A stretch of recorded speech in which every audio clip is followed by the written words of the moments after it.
Hello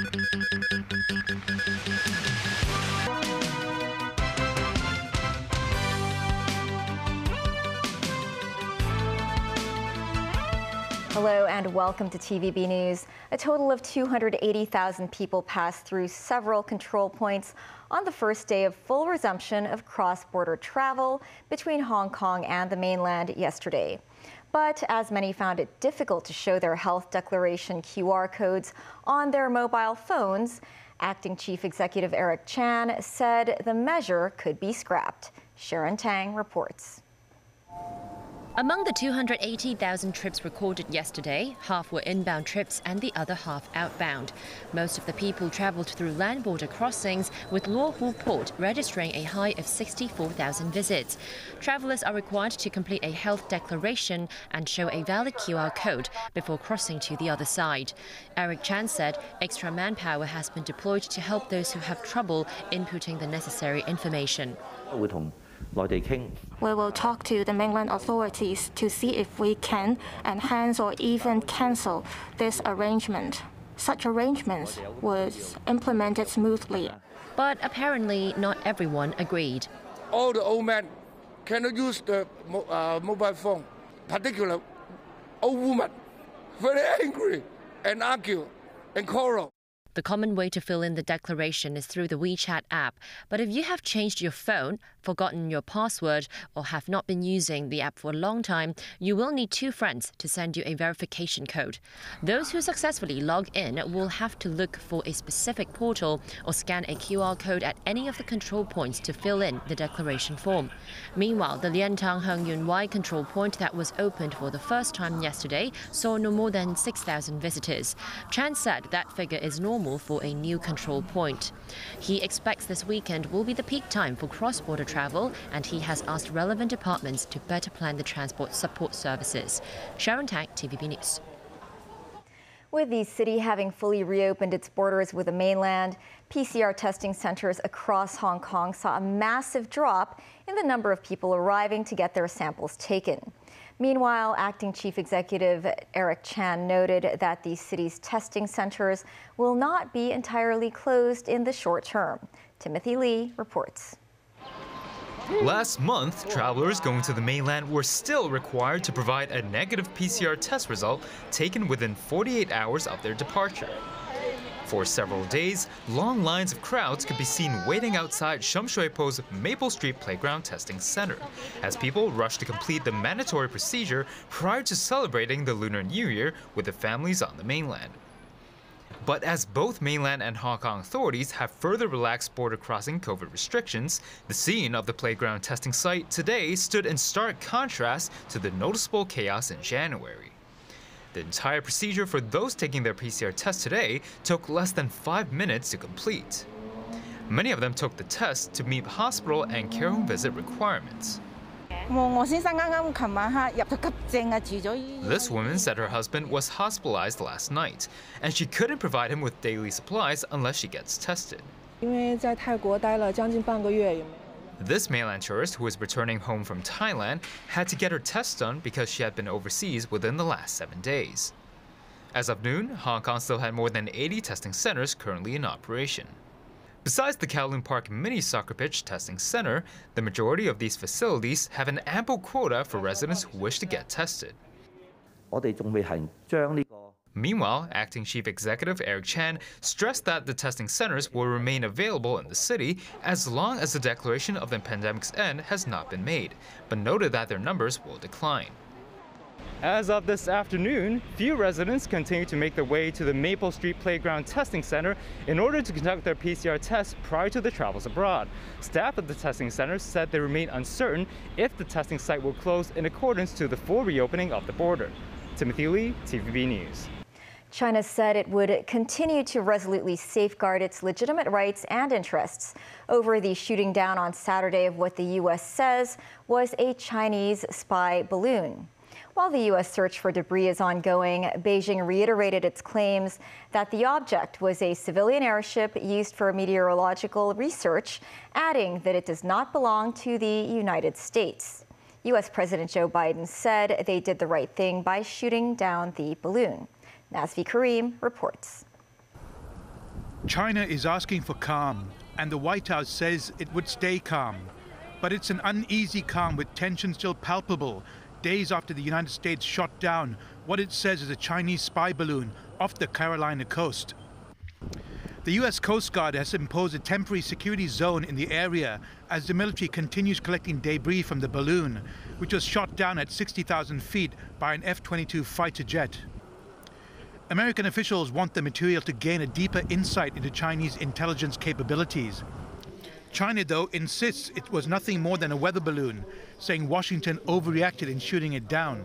这个气球不是美国的。 Beijing also appears to be ruffled by U.S. attempts to recover the object. On Tuesday, Chinese Foreign Ministry spokesperson Mao Ning said the airship is China's and not the U.S.'s during a news briefing. U.S. President Joe Biden, under attack by some politicians for delaying the shooting down of the balloon, said he had informed Beijing of his intentions. No, we made it clear to China what we're going to do. They understand our position. We're not going to back off. We did the right thing. And there's not a question of weakening or strengthening. It's just reality. It was always my position. Once it came over into the United States from Canada, I told the Defense Department I wanted to shoot it down as soon as it was appropriate.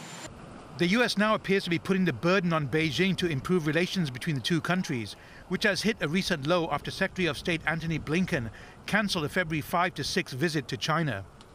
It's up to China to show it is serious about its words of being a responsible country. So it's up to China to figure out what kind of relationship that they want. Russia is reportedly sending scores of reinforcements into eastern Ukraine ahead of what Kyiv says is a major offensive around the February 24th first anniversary of the invasion. With more weapons arriving from Western allies, Ukraine is also preparing for a spring push to recapture territory. The first shipment of more than 60 American Bradley fighting vehicles have been loaded onto a ship at an undisclosed location in the U.S. It may take months for the Bradleys to be on the battlefield, given the training and logistics challenges. Ukrainian President Volodymyr Zelensky said the frontline focus is on Bakhmut in the Donetsk region, with Russia, which Russia is keen to capture so they can cut off enemy supply lines. Meanwhile, Dai Bing, China's deputy permanent representative to the United Nations, said the arrival of more weapons to the war theater is adding fuel to the conflict. He called on all parties to promote peace and work towards an end to the conflict, adding that the humanitarian situation in Ukraine has always tugged at our heartstrings.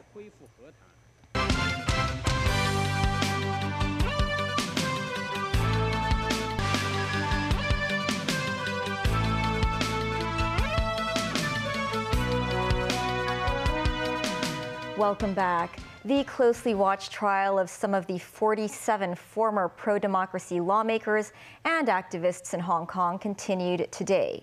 In court, the prosecution played a closed-door video allegedly showing legal scholar Benny Tai talking about plans for the 35-plus Legislative Council primary election.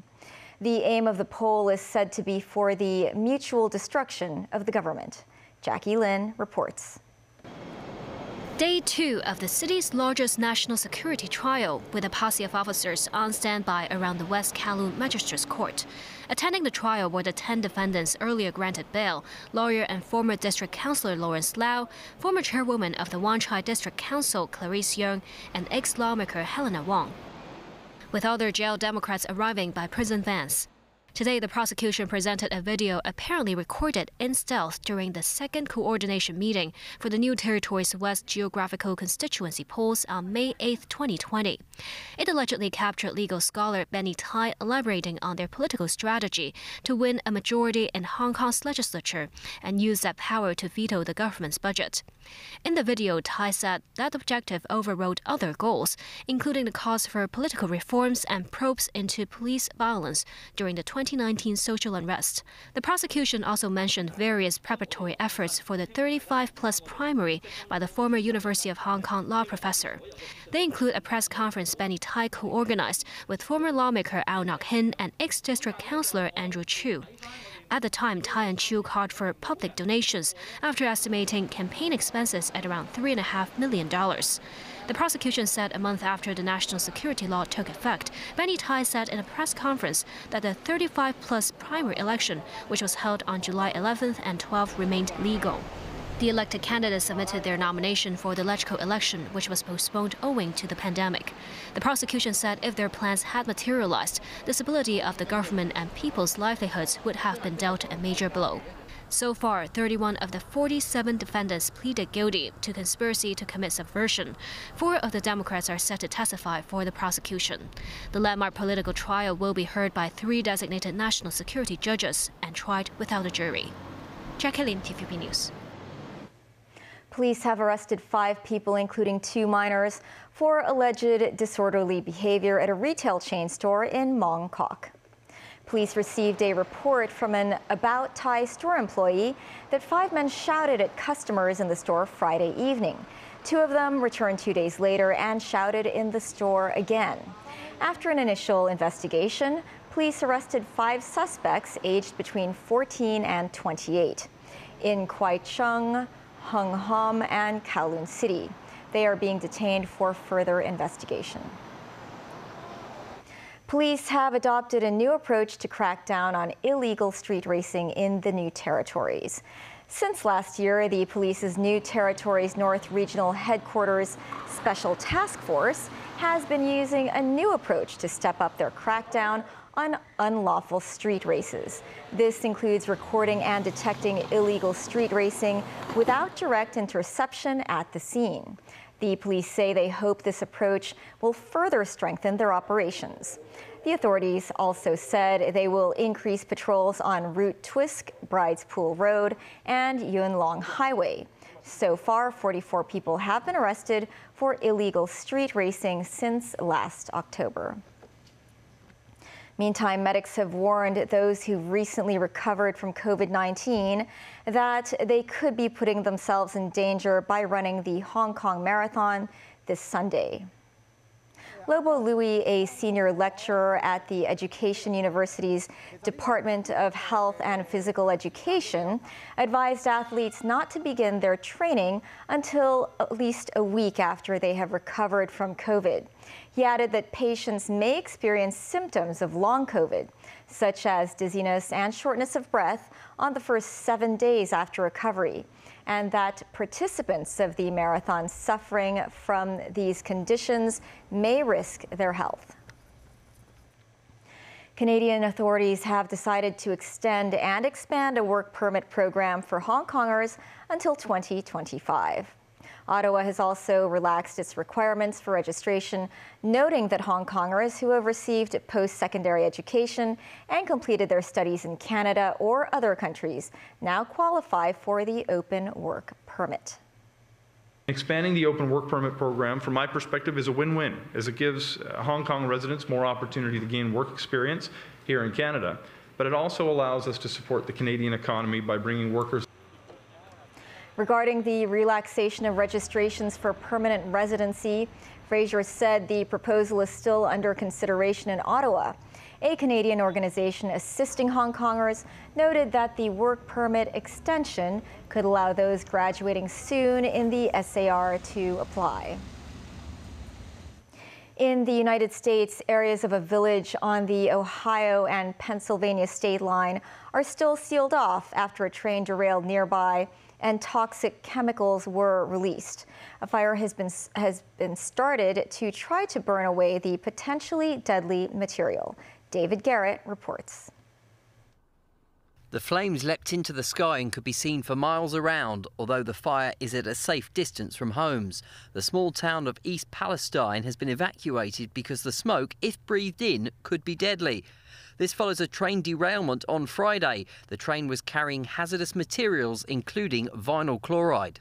Shortly before 5 p.m. this afternoon, in consultation with their emergency responders, Norfolk Southern carried out their recommended course of action, beginning the controlled vent and burn of a train car carrying vinyl chloride to prevent an uncontrolled explosion. That process should be completed quite shortly. I know it was alarming to see the big plume of smoke and the fire. But I want to reassure Pennsylvanians that the process is proceeding as planned.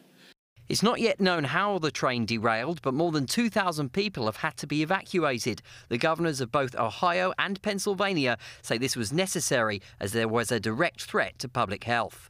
I want all Pennsylvanians to know that, again, your health and safety is our top priority, and we will continue to work until this is over. We will learn from this, and we will make sure that in the future we continue our efforts to keep you safe. Officials say they're confident everyone left the area in time, and now the evacuees have to wait for the all clear. David Garrett, TVB News. A woman has been arrested in Maryland for conspiring to attack Baltimore's power grid. The FBI says she had racist motives and was plotting with a neo-Nazi leader in Florida named as Brandon Russell. Investigators released images of 34-year-old Sarah Beth Clendaniel wearing tactical gear with a swastika and holding a rifle. They say she planned a series of sniper attacks on electrical substations.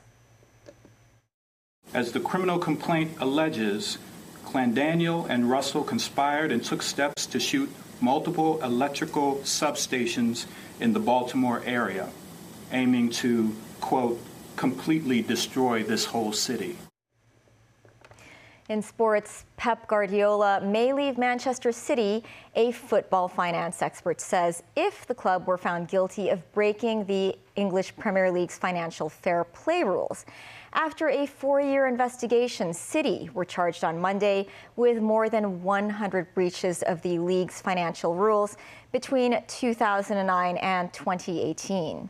City say they have irrefutable evidence that they did nothing wrong after being accused of failing to accurately report its finances. But if the charges stick, they could face a number of consequences, including deduction of points and even expulsion from the league. I don't think that a ban by the Premier League of Manchester City would be really on the table. So therefore the other potential sanction is one of points deductions. There's an awful lot of politics involved with this at present. Pep Guardiola, he himself has said that he has committed himself to Manchester City because he believes that his colleagues, his senior management colleagues, have been telling him the truth. And if that proves not to be the case, he will leave within 24 hours. That's the news. Thanks for watching. Bye for now.